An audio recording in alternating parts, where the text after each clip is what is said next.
જય શ્રી કૃષ્ણ. પ્રિય વૈષ્ણવજનો, આજે આપણે પુષ્ટિ સત્સંગ સાગર ચેનલમાં કામિકા એકાદશી અષાઢ વદ 11.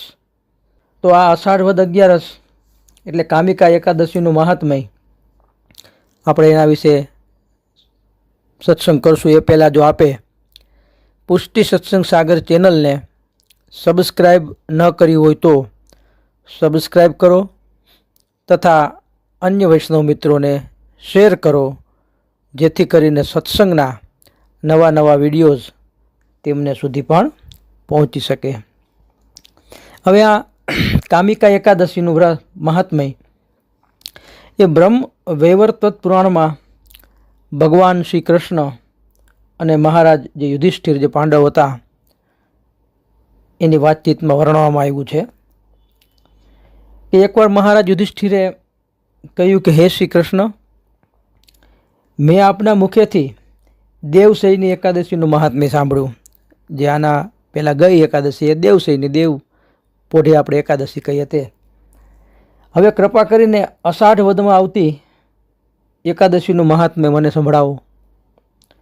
તો શ્રી કૃષ્ણચંદ્રજીએ કહ્યું કે હે યુધિષ્ઠિર, હવે હું બધા પાપોમાંથી મુક્તિ આપતી એકાદશીની કથાનું વર્ણન કરું છું, તે તું ધ્યાનપૂર્વક સાંભળ.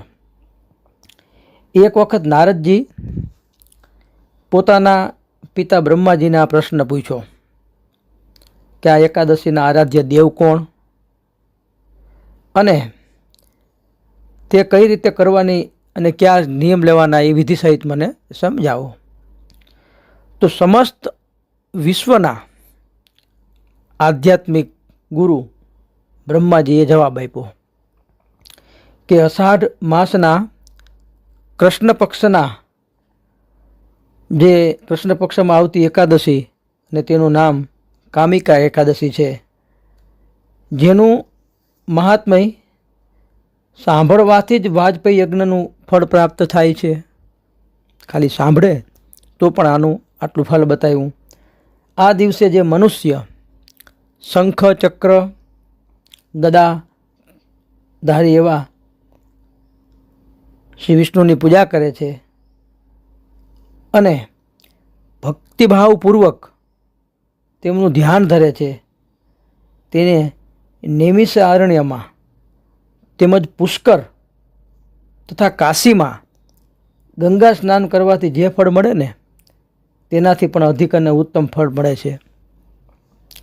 આ પુણ્ય ફળ એક પ્રકારનું કે જે સૂર્યગ્રહણ સમયે કુરુક્ષેત્રમાં સ્નાન તેમજ શ્રી કેદારનાથજીના દર્શન કરવાથી મળતા ફળ કરતાં બહુ અધિક છે. તેથી દરેક મનુષ્ય આ કામિકા એકાદશીએ ભગવાન વિષ્ણુની ભક્તિભાવપૂર્વક પૂજા કરવી જોઈએ. વ્યતિપાદ યોગમાં ગંડકી નદીમાં જે વ્યતિપાત સમય હોય તો એ વ્યતિપાદ યોગમાં ગંડકી નદીમાં સ્નાન કરવાથી તેમજ સિંહસ્થ ગુરુઓમાં શ્રી ગોદાવરીમાં સ્નાન કરવાથી જે ફળની પ્રાપ્તિ નથી થતી તે શ્રી કૃષ્ણની પૂજા કરવાથી પ્રાપ્ત થાય છે. કામિકા એકાદશીનું વ્રત કરવું અને સમુદ્ર પર્યંત ભૂમિનું દાન કરવું તે બંનેનું ફળ એક સમાન છે. જે પાપી મનુષ્યો આસાર રૂપી સંસારમાં ફસાયેલા છે, આવા મનુષ્યોએ સ્વયં ઉદ્ધાર થવાના નિમિત્ત માત્રથી પ્રયત્નપૂર્વક વ્રત કરી અને ભગવાનના ભક્તિભાવપૂર્વક પૂજન કરવું જોઈએ. પાપમાંથી મુક્ત થવાનું આનાથી કોઈ ઉત્તમ વ્રત નથી. જેઓ અધ્યાત્મ વિદ્યા જાણે છે તેમને જે ફળની પ્રાપ્તિ થાય છે તે ફળની પ્રાપ્તિ કામિકા એકાદશીનું વ્રત કરી અને રાત્રિ જાગરણ કરવાથી મળે છે. કામિકા એકાદશીના વ્રતના પ્રભાવથી યોગીઓને મુક્તિ મળે છે. તેથી સચરિત્ર મનુષ્યોએ આ વ્રત કરવું હંમેશા આવશ્યક છે.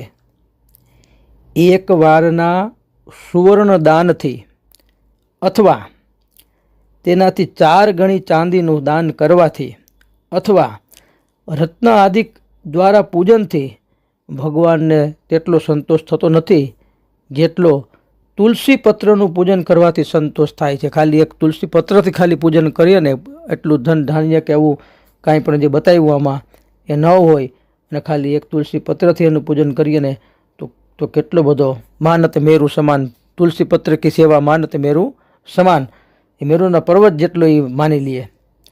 જે મનુષ્ય તુલસીની મંજરી દ્વારા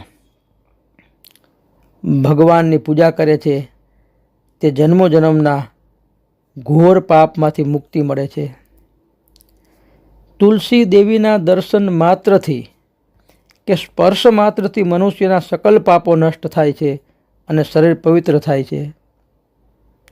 જે મનુષ્યો એકાદશીના દિવસે ભગવાનને રાત્રિમાં દીપ ધરાવે છે તેના ફળની પ્રાપ્તિને તો ચિત્રગુપ્ત, જે આપણું લેખું લખે એ ચિત્રગુપ્ત પણ સમજી શકતા નથી. જે મનુષ્ય તે દિવસે રાત્રે ભગવાનની પ્રતિમાની સન્મુખ દીવો ધરેલો રાખે છે તેના પિતૃઓને અમૃતની પ્રાપ્ત થાય છે. તલના તેલનો દીવો કરવાથી કામિકા એકાદશીના પ્રભાવથી મનુષ્યને સ્વર્ગની પ્રાપ્તિ થાય છે. કામિકા એકાદશીના પ્રભાવથી અનેક પ્રકારની હત્યાઓ જેવી કે બ્રહ્મ હત્યા, ભ્રૂણ હત્યા જેવી મહાપાપી હત્યાઓમાંથી છુટકારો મળે છે અને વિષ્ણુલોકની પ્રાપ્તિ થાય છે. હવે એની પુષ્ટિમાર્ગીય ભાવનામાં કે ભાઈ અત્યારે વર્ષા ઋતુમાં વિરહી વ્રજાંગનાઓ કામિકા એટલે વ્યાકુળ થઈ જાય છે. નયનોમાંથી અશ્રુઓની ધારા વહે છે. તેમના નિર્મળ જીવનમાં પ્રભુ સિવાય કશું જ અધિક ન હતું. ઘનઘોર અષાઢ માસમાં ધરા ઉપર અષાઢની ધારા જરી રહી હતી. ચારે બાજુ વીજળી ચમકીને મેઘ ગર્જનાઓથી વ્રજલલનાઓના અંગ ધ્રુજી રહ્યા હતા અને વિરહથી વ્યાકુળ થઈ કુંજમાં રાહ જોઈને કહે છે કે હે નાથ, હે પ્રીતમ પ્રભુ, હવે તો ઝટ પધારો. કામિકાઓ રૂપે અમો આપની રાહ જોતા ઊભા રહ્યા છે. શ્રી મહાપ્રભુજીએ પણ ગોપીજનોને પુષ્ટિ માર્ગના ગુરુ કહ્યા છે. તો એવી આ કામિકા એકાદશીનું વ્રત આપણે અવશ્ય કરવું જોઈએ શક્ય તેટલું. તો આ રીતે તેનું મહાત્મય જે હતું એ આપણે અહીંયા સત્સંગના ભાગરૂપે આપે રજૂ કર્યું. શ્રી વલ્લભાધીશ કી જય.